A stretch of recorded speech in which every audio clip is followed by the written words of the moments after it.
நிறைய இருக்கு போறோம். இந்த இடம் வந்து கிட்டத்தட்ட இந்த சென்டர் கட்டி எத்தனை வருஷம் ஆகுது.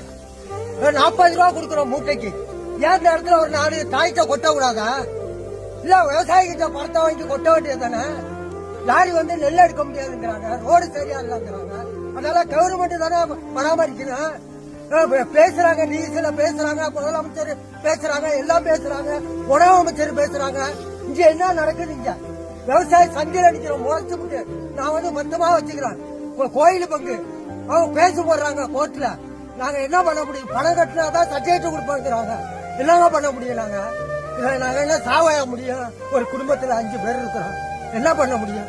இதெல்லாம் கவர்மெண்ட் எடுக்கணும்ல.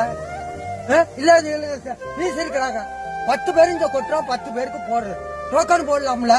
ஏன் அதை போட மாட்டாங்க? இந்த இடம் எப்படி இப்ப இன்ஜினை வச்சு இறக்கிறாங்களா? இன்னைக்குதான் இதுக்கு 9 விவசாயி நிக்கிறாப்புல. இதுல இறங்க தண்ணி இன்ஜினே தூக்கிட்டு வாங்க, தோண்டியா போடுங்க. இதெல்லாம் எப்ப செய்கிற வேலை? செஞ்சு வைக்க வேண்டியதானே இந்த வேலையெல்லாம். சம்பாவில நெல் கொள்முதல் பண்ணீங்களா? அப்படி போட வேண்டியதானே. இதை இதுல வர்ற அதிகாரி பூரா எல்லாம் வந்து பாடுறாங்க, போறாங்க, பாக்குறாங்க. அதெல்லாம் செய்ய வேண்டியதானே.